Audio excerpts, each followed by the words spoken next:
Oh, man. Fate loves irony. Ironic humor. And an ironically funny outcome seems to be often what fate wants. Humor is all you need. I think spice is all you need. Somebody posted. Yeah, but yeah, so we're have a silicon shortage today. A voltage step down transformer shortage probably in about a year, and then just electricity shortages in general in about 2 years. I gave a speech for the sort of world gathering of utility companies, electricity companies, and I said, look, you really need to prepare for a tripling of electricity demand, because all transport is going to go electric, with the ironic exception of rockets. And heating will also go electric. So energy usage right now is roughly 1/3, for very rough terms, 1/3 electricity, 1/3 transport, 1/3 heating. And so in order for everything to go sustainable, to go electric, you need to triple electricity output. So I encourage the utilities to build more power plants and also to probably have, well, not probably, they should definitely buy more batteries, because the grid currently is sized for real-time load, which is kind of crazy, because that means you got to size for whatever the peak electricity demand is, like the worst second or the worst day of the year, or you can have a brownout or a blackout. And we had that crazy blackout for several days in Austin. So because there's almost no buffering of energy in the grid. Like if you've got a hydro power plant, you can buffer energy, but otherwise it's all real time. So with batteries, you can produce energy at night and use it during the day. So you can buffer. So I expect that there will be very heavy usage of batteries in the future, because the peak to trough ratio for power plants is anywhere from 2 to 5. So it's like lowest point to highest point. So like batteries are necessary to balance it out. And then, but the demand, as you're saying, is going to grow. Yeah. And part of that is the compute. Yes. I mean, electrification of transport and electric heating will be much bigger than AI, at least in the short term. But even for AI, you really have a growing demand for electricity for electric vehicles, and a growing demand for electricity to run the computers for AI. Mm-hmm. And so this is obviously going to lead to an electricity shortage. How difficult is the problem of, in this particular case, maximizing the useful productivity per watt for training neural nets? Like this seems to be really where the big problem we're facing that needs to be solved is how to use the power efficiently. Like what you've learned so far about applying this physics, first principle reasoning in this domain, how difficult is this problem? It will get solved. It's just a question of how long it takes to solve it. So at various points, there's a limit, some kind of limiting factor to progress. And with regard to AI, I'm saying like right now the limiting factor is silicon chips, and that we're gonna then have more chips than we can actually plug in and turn on, probably in about a year.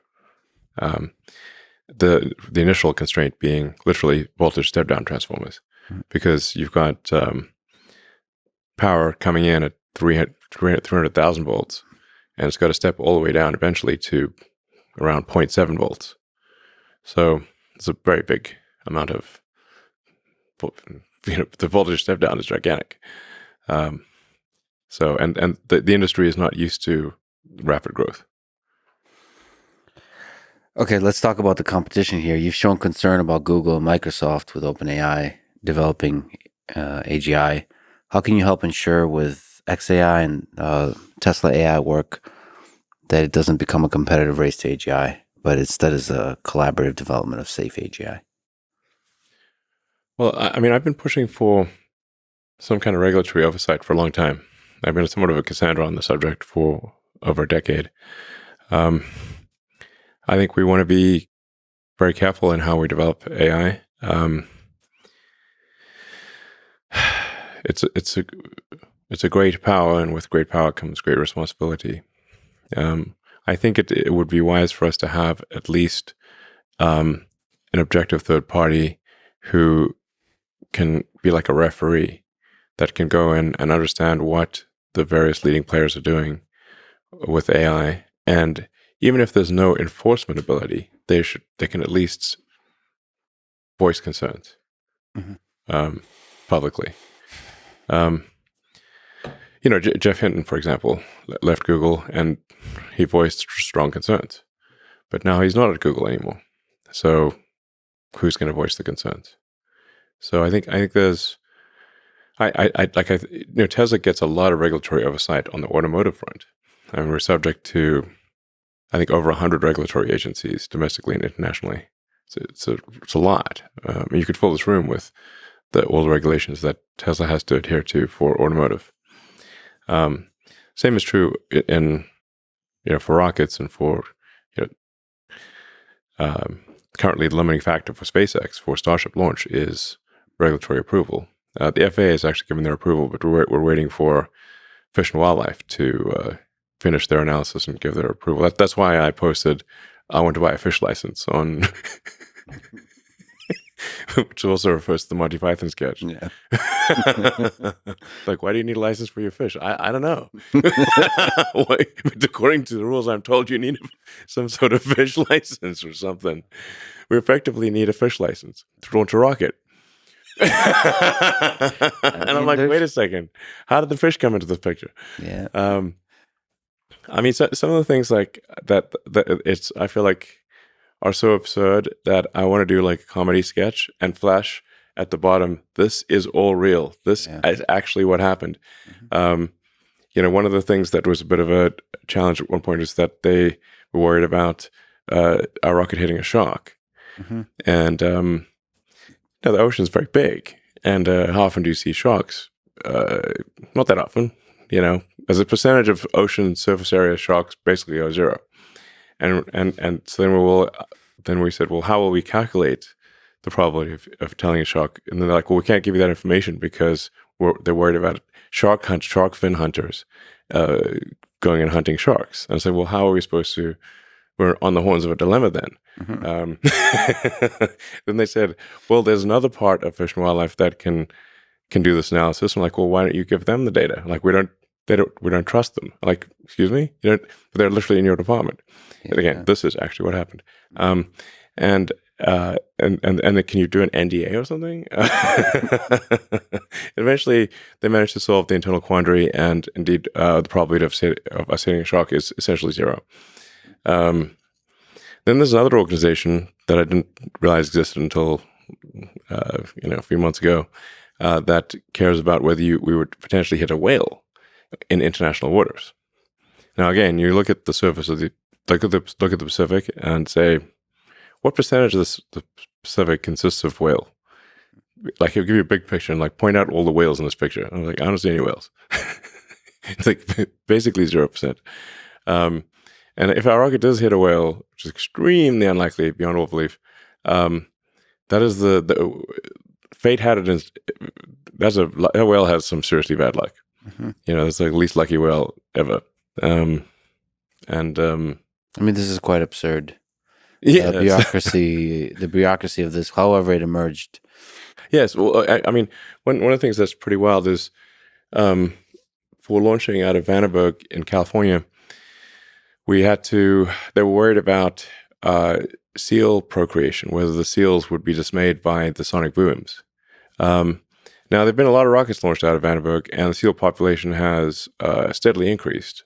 So if anything, rocket booms are an aphrodisiac, based on the evidence, if you would correlate rocket launches with seal population. Mm-hmm. Nonetheless, we were forced to kidnap a seal, strap it to a board, put headphones on the seal, and play sonic boom sounds to it to see if it would be distressed.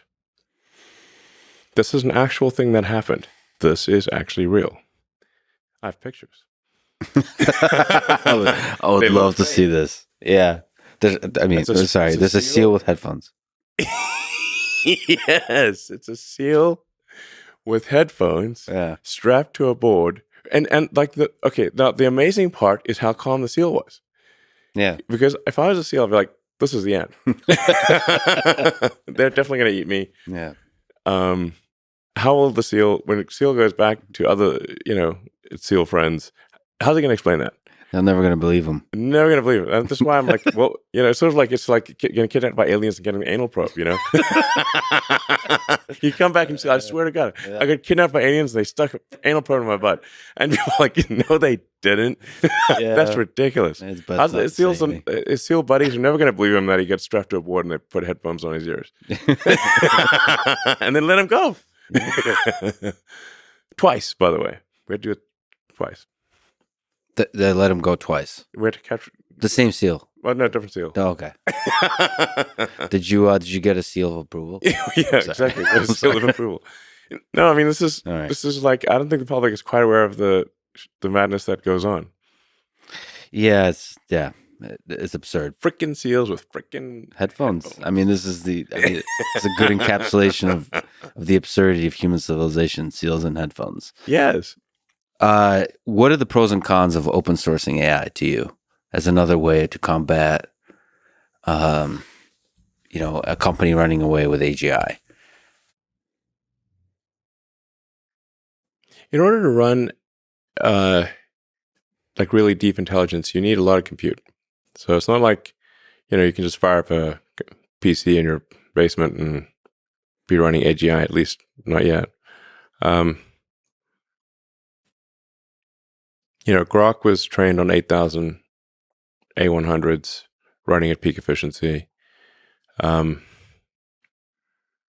Grok's going to get a lot better, by the way. We will be more than doubling our compute every couple months for the next several months. There's a nice write-up of how it went from Grok 0 to Grok 1. By Grok?